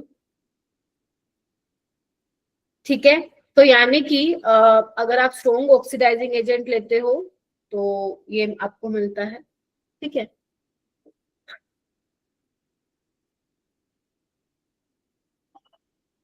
अगर मान लो मैं ग्लूकोनिक एसिड की भी रिएक्शन कराती हूँ HNO3 के साथ, तो वो भी किसमें चेंज हो जाएगा, बोलो, ग्लूकैरिक में हो जाएगा ना, बोलो, क्योंकि ये वाला ग्रुप भी ऑक्सीडाइज हो जाएगा। लिख लो, दोनों रिएक्शन लिख लो। तो वही बोल रखा है, on oxidation with nitric acid glucose as well as gluconic both yield मतलब डाइकार्बोक्सिलिक एसिड मिलेगा, जिसको हम सैकरिक एसिड भी बोलते हैं। This indicate the presence of primary alcohol group in the glucose, क्योंकि प्राइमरी अल्कोहल का ऑक्सीडेशन होता है तभी तो एसिड मिलता है।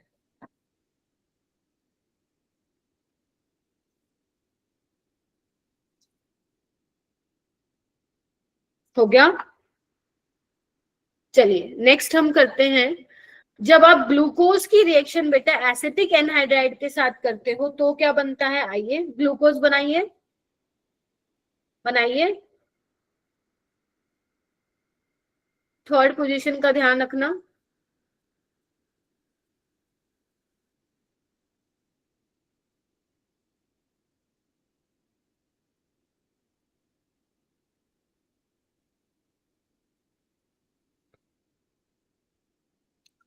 एसिटिक एनहाइड्राइड क्या होता है,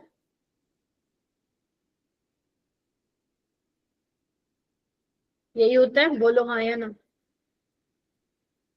क्या हमने एसिटाइलेशन करवाई थी, मैंने याद करो, करवा रही थी एसिटाइलेशन। तो यानी कि जितने भी तुम्हारे OH ग्रुप है वो किससे रिप्लेस हो जाएंगे, OCO। CO। तो यहाँ पे देखो ना,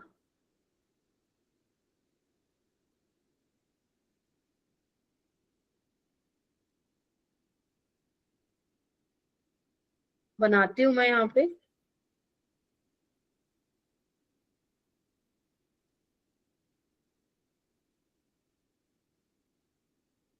ठीक है।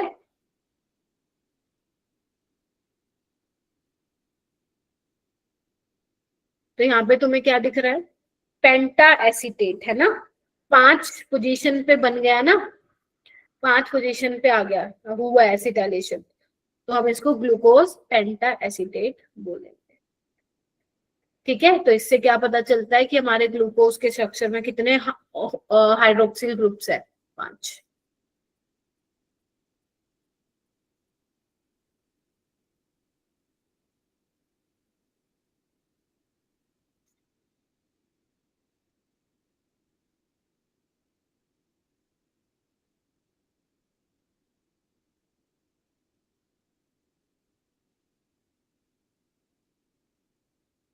हो गया।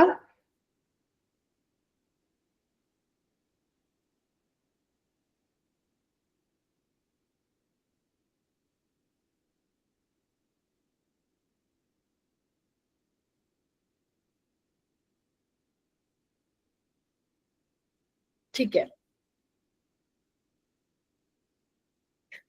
अब तुम्हें मैं, मुझे 5 मिनट, मैं तुम लोगों को दे रही हूँ 5 मिनट, जितना भी मैंने स्ट्रक्चर बनवाए हैं, ठीक है, वो सारे आप बना के देखोगे। ठीक है, समझ में आई, सबको सुनाई दे रहा है जितने बच्चे यहाँ पे बैठे हो। आई गिव यू 5 मिनट्स, और जितना भी मैंने आप लोगों को करवाया है वो सारा करो।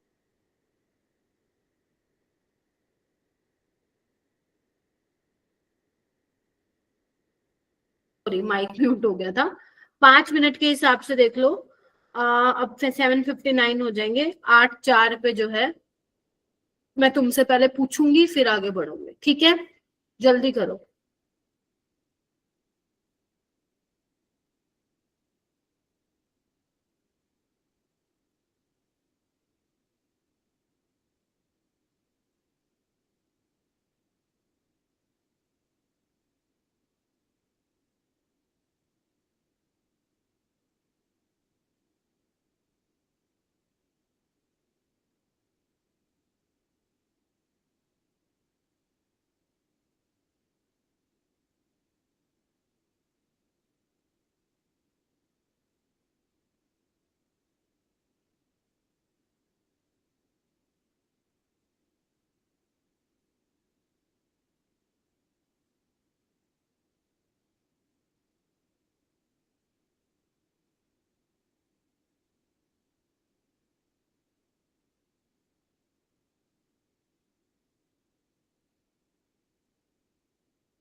करो प्रैक्टिस, और जिसका होता जाए वो मेरे को थम्स अप देता जाए बच्चा।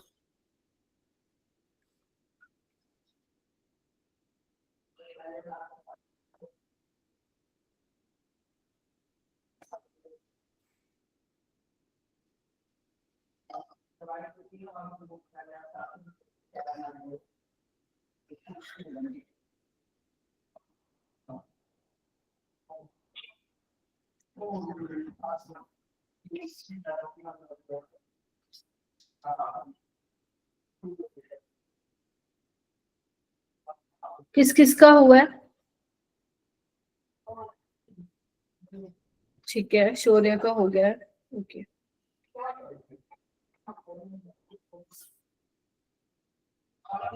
विशाल हो गया, ठीक है।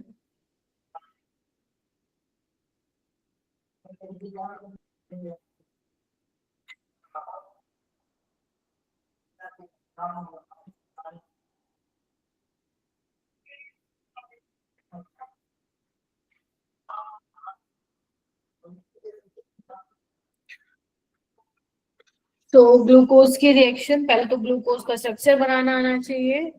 ग्लूकोज की ब्रोमीन वाटर के साथ क्या रिएक्शन होती है ना? HNO3 के साथ कराओगे तो क्या होगा, राइट? साइनोहाइड्रिन HCl के साथ कराओगे तो क्या होगा, एसिटाइलेशन कराओगे तो क्या होगा, हाइड्रोक्सिलमीन के साथ कराओगे तो क्या होगा। तो ये सब क्या करना है तुम्हें ध्यान रखना। आलिया हो गया तुम्हारा भी, सिमरनजीत, वैभवी, हैप्पी, आदित्य, तरुण, आर्यन, ठीक है, बहुत सही। ओके, नेक्स्ट आता है अब ग्लूकोज। देखो जो मोस्ट ऑफ द शुगर है ना आप लोगों के, वो डी शुगर है। डी शुगर मतलब अभी बताती हूँ मैं।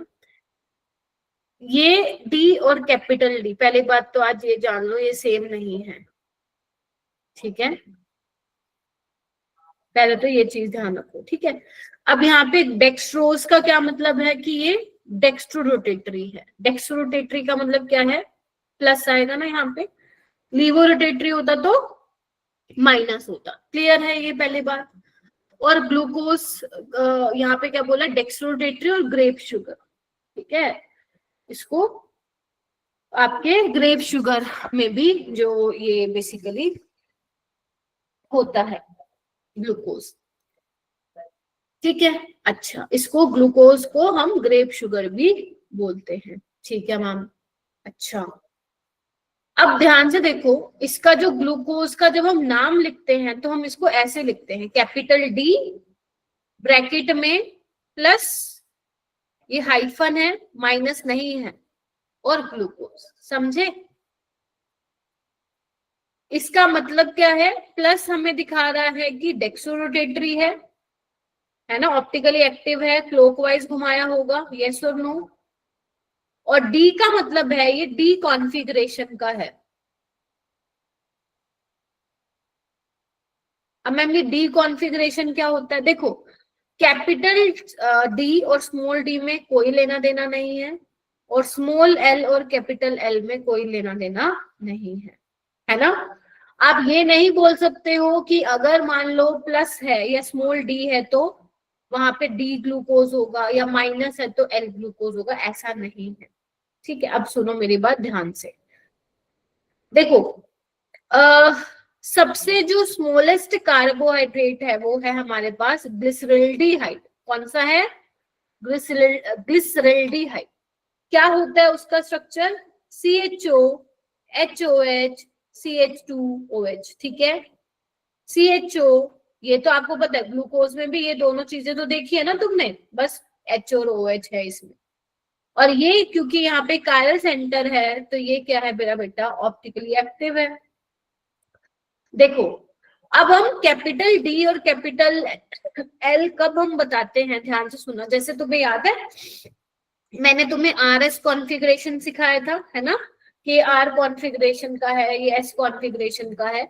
वैसे ही तुम बायोमोलिक्यूल्स में हम यूज करते हैं कार्बोहाइड्रेट्स के केस में कैपिटल डी और कैपिटल एल की। ये कैपिटल डी वाला शुगर है, ये एल वाला शुगर है। अब कैसे बताते हैं हम? देखो, हम बताते हैं जो ग्लिसरल्डिहाइड होता है दैट इज आवर रेफरेंस वाला कार्बोहाइड्रेट।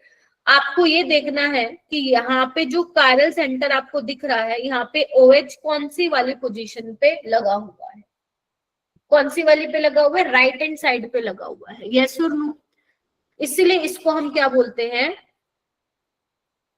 डीग्लिसरल्डिहाइड बोलते हैं। क्या बोलते हैं? डीग्लिसरल्डिहाइड हम इसको बोलते हैं। यहाँ पे OH क्या लगा हुआ है? लेफ्ट हैंड साइड लगा हुआ है, ध्यान से देखो, एसिमेट्रिक कार्बन पे, कायरल कार्बन पे।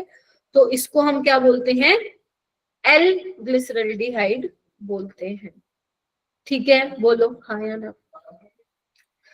Yes, ma'am. अभी मैं ऐसे और भी एग्जांपल्स कराऊंगी ताकि आपको क्लियर हो। ये तो ग्लिसरल्डिहाइड को हम रेफरेंस मान के हम डी और एल बताते हैं। अगर तुम्हारा OH राइट हैंड साइड पे है तो वो कैपिटल डी होगा, अगर OH तुम्हारा लेफ्ट हैंड साइड पे है तो हम उसको एल बोलते हैं। और एक पॉइंट नोट करने लायक है क्या, कि जो डी और एल होते हैं, capital D and capital L, वो आपस में क्या होते हैं? मिरर इमेजेस होते हैं, mirror images of each other.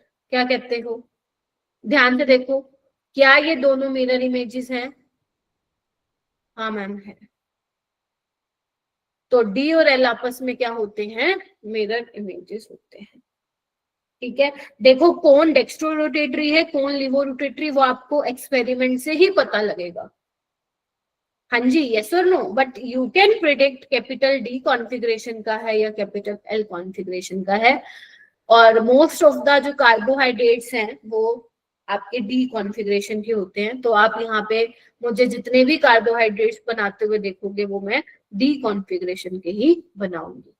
ठीक है, और ग्लूकोज यहाँ पे आपको बोल दिया गया है कि डेक्स्ट्रो रोटेटरी होता है, तभी हम यहाँ पे बता पा रहे हैं कि यहाँ पे प्लस आया है। बाकी डेक्स्ट्रो होगा कोई, लिवो होगा, ये हम एक्सपेरिमेंटली डिटरमाइन करते हैं, है ना। आपको कैसे पता चलेगा भाई ये क्लॉकवाइज घुमा रहे, एंटी क्लॉकवाइज, यस और नो? तो ये चीज आपको ध्यान रख, मतलब इस तरीके से ध्यान रखना। कैपिटल डी स्मॉल डी में कोई लेना देना नहीं है, कैपिटल एल और स्मॉल एल में कोई लेना देना नहीं। ठीक है, तो ये प्लस है, मान लो इसने क्लॉकवाइज घुमाया और इसने क्या घुमाया होगा? फिर एंटी क्लॉकवाइज, तभी यहाँ पे क्या लिखा हुआ है? माइनस लिखा हुआ है। ठीक है, चलिए आइए, ओके, एक बार इसको पढ़ते हैं हम। जितने भी पढ़ो इसको, all those compounds which can be chemically correlated to D plus, जितने भी compounds which can be chemically correlated D plus isomer of glyceraldehyde, उनको हम डी कॉन्फ़िगरेशन हम बोलेंगे। और जो आपका एल माइनस आइसोमर होंगे ग्लिसरल्डिहाइड, उनको हम एल कॉन्फ़िगरेशन बोलेंगे। मतलब कहने का क्या मतलब है, देखो इधर आओ, क्योंकि ग्लिसरल्डिहाइड मेरी रेफरेंस यूनिट है। इधर देखो, अगर मैं ग्लूकोज बनाऊं, यहाँ पे इधर आना बेटा, बेटा ग्लूकोज क्या होता है? यही होता है ना।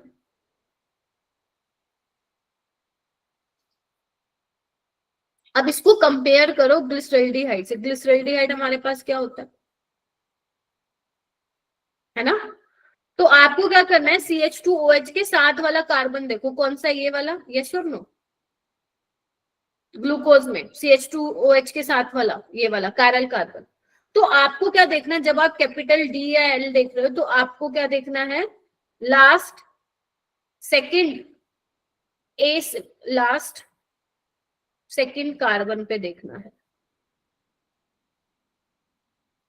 ठीक है, देख रहे हो लास्ट सेकंड कार्बन, तो लास्ट सेकंड कार्बन में OH कहाँ है? राइट पे है, तो इसको हम क्या बोलेंगे? ये डी शुगर है। ठीक है, ये क्या है? डी शुगर हो जाएगा। बस ऐसे पता लगाना है और कुछ नहीं। एक बार देखो, वैसे इससे ना कैपिटल डी और कैपिटल एल से बहुत ज्यादा ऐसे सवाल तो नहीं आते, बस एक दो बार आया होगा, और बहुत आसान भी आते हैं, मैं भी आपको करवाऊंगी भी सही। जैसे देखो, प्लस क्यों लगाया? बिकॉज आपका जो ग्लूकोज है वो डेक्सोरोटेटरी है। डी क्यों लगाया? बिकॉज OH यहाँ पे जो सेकेंड लास्ट कार्बन है वहां पे OH क्या है, राइट हैंड साइड है। ध्यान रखना जो कार्बन को आप देख रहे हो that should be asymmetric carbon या you can say chiral carbon. OH अगर राइट पे है तो फिर आपका वो क्या हो जाएगा, बोलो, डी ग्लूकोज हो जाएगा।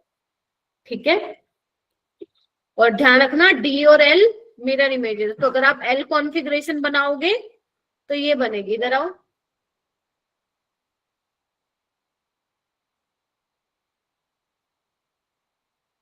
ठीक है, दिस इज एल वाला ग्लूकोज। दोनों क्या है आपस में, मिरर इमेजेस है।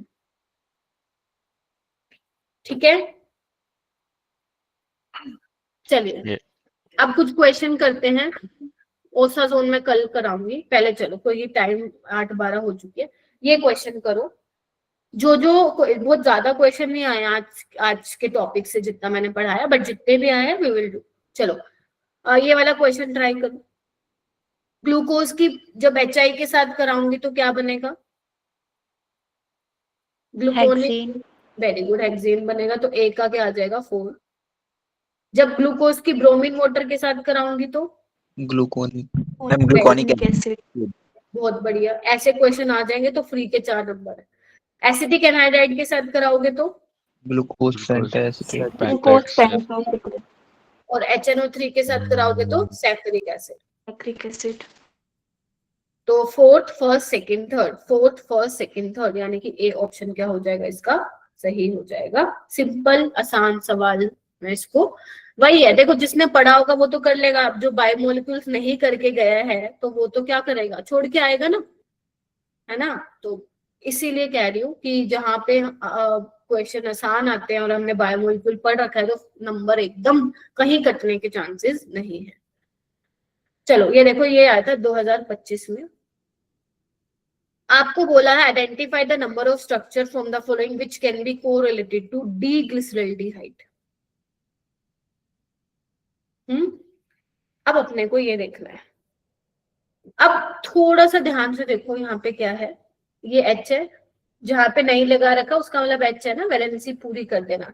ये क्या है, CH2OH है ना, पहले देख लो, H घबराना नहीं है इसको देख के, यहाँ पे CH2OH, H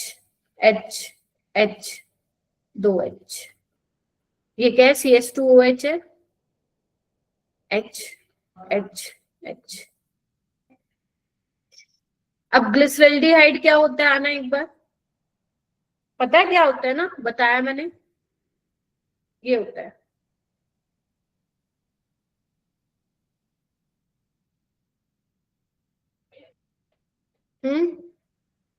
अब बात आती है इसमें हमारा क्या होगा। देखो अगर मैं लास्ट वाले को एक बार छोड़ दो, क्योंकि ये थोड़ा सा इक्वेशन का जो डिफिकल्टी लेवल है इसी डी की वजह से है, क्योंकि तुम लोगों को याद है जब मैंने तुम्हें क्या बताया था स्टीरियो आइसोमर में, जब मैंने फिशर प्रोजेक्शन बताया था तो मैंने तुम्हें बोला था आपको टॉप पे वो रखना है ग्रुप जहां से आप बेसिकली नंबरिंग वहीं से ही करते हो आप, है ना। तो टॉप पे आपका CHO आएगा ना कि CH2OH, और उन्होंने ये दे रखा है, तो यहीं पे गड़बड़ हम कर सकते हैं। पहले बाकी देख लेते हैं। अगर बाकी हम कंपेयर करें तो ये वाला देखो, लास्ट सेकंड कार्बन देखना है ना आपको, तो ये रहा OH कहाँ है, राइट पे, तो ये तो D हो जाएगा। यहाँ पे देखो last second carbon OH right पे, ये भी D हो जाएगा। लास्ट सेकंड कार्बन नहीं, ये OH इस पे, तो D तो नहीं होगा, ये तो हटा दो इसको। ठीक है, अब यहाँ पे D में बात दिक्कत आ रही है। अब कैसे करेंगे, हमें बेटा CHO को ऊपर पहुंचाना पड़ेगा, आप ऐसे नहीं पता लगा सकते हो, आप समझ रहे हो, आपको 180 डिग्री से रोटेट करना पड़ेगा। CHO नीचे है और ये ऊपर है, तो आपको पूरा 180 डिग्री से घुमाना पड़ेगा, ठीक है।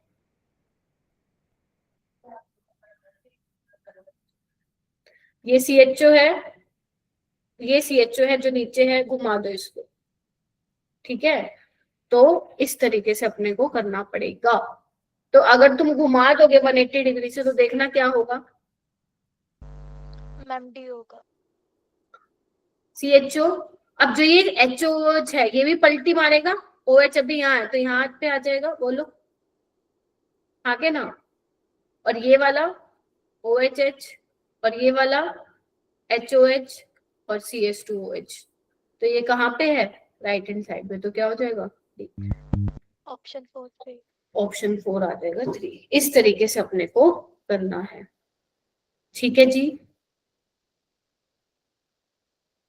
Yes, ma'am. बस ये आपको जो है पता होना चाहिए था, ठीक है। वैसे तो नहीं तो अगर मान लो ये नहीं देता तो क्वेश्चन बहुत आसान हो जाता, ठीक है। तो ध्यान रखना, अगर मान लो तुम्हारे भी किसी शिफ्ट में ऐसा सवाल आ जाए तो घुमा देना उसको, 180 डिग्री से घुमा देना तुम पूरा, राइट। तो यस, इस तरीके से तुम लोगों को करना है, ठीक है। बोलो,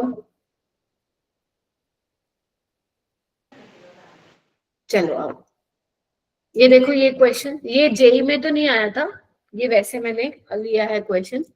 आपको बोला है डी ग्लूकोज, पहले तो देखना डी वाला कौन सा है। जब वो हाइड्रोक्सिलामीन के साथ रिएक्ट करेगा, ऑक्साइन मिल रहा है आपको, ऑक्साइन, तो आपको ऑक्साइन का स्ट्रक्चर बनाना है। पहले तो ये देखो तुम, डी वाला कौन सा है, डी ग्लूकोज चेक करो। फोर्थ। फोर्थ होगा, ठीक है, क्योंकि मैंने बताया था ना थर्ड पोजीशन पे OHH, ध्यान रखना, बाकी तो ये सेम है, OH यहाँ पे, और वैसे देखा जाए सब में OH यहाँ पे है, तो आपको इससे नहीं वो करना है कि मैम ये तो डी है। ग्लूकोज का स्ट्रक्चर क्या होता है वो ध्यान रखो, ठीक है। यहाँ पे देखो ना OH यहाँ पे आ गया, तो ये डी वो नहीं है ग्लूकोज का स्ट्रक्चर, ठीक है। सो बस ऑक्साइन में क्या होता है, अपन क्या करते हैं, पानी निकालते हैं, हाइड्रोक्सिलामीन के साथ क्या करते हैं, पानी निकाल के ऑक्साइन बन जाता है। तो यस, इसका ऑप्शन क्या आ जाएगा, फोर्थ आ जाएगा, ठीक है। तो बस स्ट्रक्चर भी पता था तो भी हमारा हो जाएगा। आगे चलूं, चलिए ओसा जोन में कल करवाऊंगी, अभी टाइम नहीं है, अभी क्वेश्चन कर लेते हैं। चलो आगे करते हैं, चलते हैं। यहाँ पे क्या था,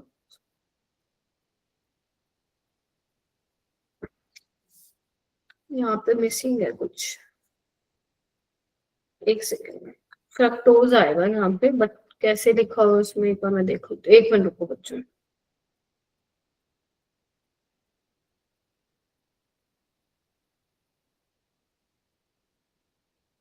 तब तक ये वाला कर लो।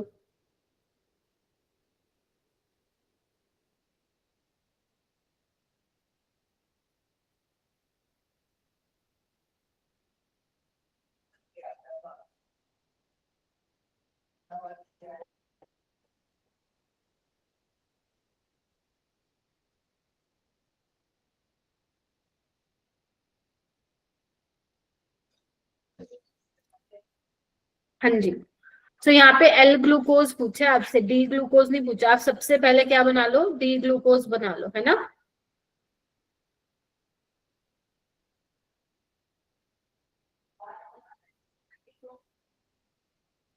अब इसका मिरर इमेज बना लो तुम लोग, कौन सा हो जाएगा, फर्स्ट।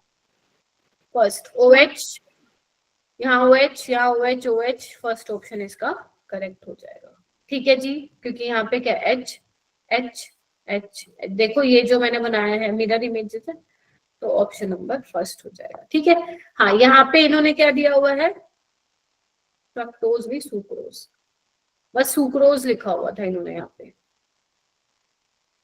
तो आपको बताना है स्टेटमेंट 1 और 2 ठीक है गलत है।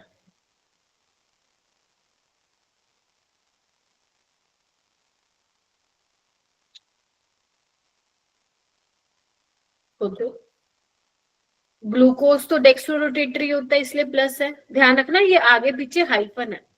और फ्रक्टोज क्या था, लीवर रोटेटरी, तो यहाँ पे माइनस आना चाहिए था, प्लस आना चाहिए था, माइनस आना चाहिए था, मैम माइनस। क्या हो गया है, गलत है। फिर वो कह रहा है invert sugar is formed, yes invert sugar, क्योंकि ओवरऑल मिक्सचर कैसा है अपना, लीवोट्रेटेड, तो डेक्स्ट्रो से लीवो में चेंज हो रहा है, तो इनवर्ट शुगर हमारा बन रहा है ड्यूरिंग सुक्रोज हाइड्रोलिसिस। तो ये क्या है, स्टेटमेंट हमारी सही है, पहली गलत दूसरी सही है, हो जाएगा। चलिए Yes. ये देखो, ये आया हुआ था 2024। अभी सेम मैंने तुम्हें जो करवाया वो 2022 का था, जो सबसे पहला है। अब ये 2000 उसमें आया, जब में आया। देखो वही है, HI के साथ हेक्सेन बनेगा, ब्रोमीन वाटर के साथ ग्लूकोनिक एसिड, HNO3 के साथ सैकरिक एसिड, और NH, ये तो मैंने कोई रिएक्शन तुम्हें करवाई नहीं। सोडियम बाइकार्बोनेट के साथ रिएक्ट नहीं करेगा, ठीक है। सोडियम बाइकार्बोनेट एसिडिक ग्रुप के लिए होता है, और ग्लूकोज में कोई एसिडिक ग्रुप नहीं है, तो यहाँ पे no reaction. Second, fourth, third, first हो भी जाएगा। चलो ओके, ठीक है। ये वाला देखो, सुक्रोज जो कि रेडिश ब्राउन प्रेसिपिटेट नहीं देता है फैलिंग रिएजेंट के साथ, कौन नहीं देगा? जो कि नॉन रिड्यूसिंग शुगर होगा, यस और नो? और नॉन रिड्यूसिंग शुगर कौन है? सुक्रोज। बस देख लो, अगर ऐसे क्वेश्चन हमारे पेपर में आए तो फिर मजेदार हो जाएंगे। तो अभी आज अपनी एक ही क्लास थी और देखो 4-6 क्वेश्चन हमने बना लिए हैं। एक और देखो, 2023 में आया था, कंपाउंड A C5H10O5 दिया हुआ है। वो कह रहे हैं कि जब एसिटिक एनाहाइड, इस क्वेश्चन को हमेशा ऐसे करते हैं जैसे मैं कराती हूँ, पेपर में भी आएगा तब भी, तो हमें टेट्रा एसीटेट मिल रहा है, ठीक है, समझ गए? और जब A की ऑक्सीडेशन करा रहे हो ब्रोमीन वाटर के साथ तो मुझे एसिड मिल रहा है, और जब रिडक्शन करा रहे हो तो मुझे क्या मिल रहा है? आइसोपेंटेन मिल रहा है, यस और नो? तो तुम्हें क्या क्या समझ में आ रहा है इस क्वेश्चन को देख के कि टेट्रा एसीटेट का मतलब how many OH group are present? Ma'am 4। तो 4 देखो ना कहाँ कहाँ पे मैम, हर जगह ही मेरे को 4 दिख रहे हैं। यहाँ भी 4 है, 1 2 3 4, यहाँ 4 है, यहाँ पे भी कितने हैं? 4 है, यहाँ पे भी 4 है, यानी कि इससे तो कुछ तुम्हें खास पता चला नहीं। अगर वो ब्रोमीन वाटर के साथ रिएक्शन करा रहा है तो हमारे कार्बोहाइड्रेट में क्या प्रेजेंट है? कौन सा ग्रुप? बोलो, यस और नो? और एल्डिहाइड ग्रुप प्रेजेंट है, तो हमारा कौन सा गलत हो गया? ये गलत, ये गलत। क्लियर हुआ यहाँ तक? यस और नो? मुश्किल नहीं है सवाल। HI के साथ जरूरी नहीं है ग्लूकोज की रिएक्शन वो देगा हमेशा, राइट? आपने ग्लूकोज की रिएक्शन करवा के बहुत सारे बाकी क्वेश्चंस के लिए जो है चीजों को समझ लिया है। HI को कराने के बाद आइसोपेंटेन मिल रहा है। HI में क्या करते हैं हम लोग? ऑक्सीजन हटाते हैं। अब चेक करो ऑक्सीजन कहाँ पे हटाओगे? अगर तुम यहाँ पे हटाओगे तो यहाँ पे तो स्ट्रेट चेन मिलेगी, आइसो तो नहीं मिलेगा। अगर तुम यहाँ से निकालते हो ऑक्सीजन, ऑक्सीजन को निकालते हो तो देखना यहाँ पे क्या मिलेगा, देखना एक बार।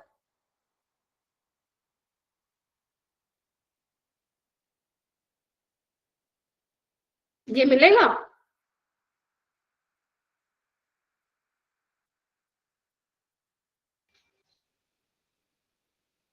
This is isopentane. ये आइसो वाली लिंकेज तो होती है ये। तो ऑप्शन क्या आ जाएगा हमारा, बताओ भाई? 3।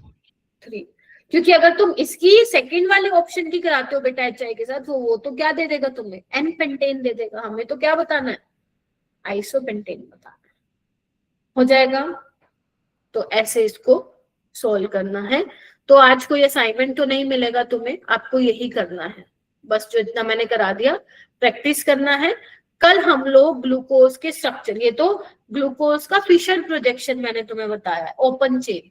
कल हम साइक्लिक स्ट्रक्चर ऑफ ग्लूकोज के बारे में बात करेंगे, मतलब मंडे को ना, नहीं कल अपनी क्लास, कल, जहां पे हम फ्रक्टोज, ग्लूकोज, मैनोज, इनकी लैक्टोज, इन सब के स्ट्रक्चर्स की बात करेंगे, ठीक है? कल और इम्पोर्टेंट चीजें करेंगे। ध्यान रखना, हर क्लास, जो क्लास तुम्हारी लगती जाएगी कार्बोहाइड्रेट की, इंपॉर्टेंट चीजें हर क्लास में आती हुई जाएंगी। तो आज जितना भी मैंने करवाया है उससे रिलेटेड सिर्फ यही सवाल पूछे जाएंगे तुमसे, बस अच्छे से कर लेना इसको। और कल फिर मैं नेक्स्ट क्लास में मिलूंगी तुम्हें।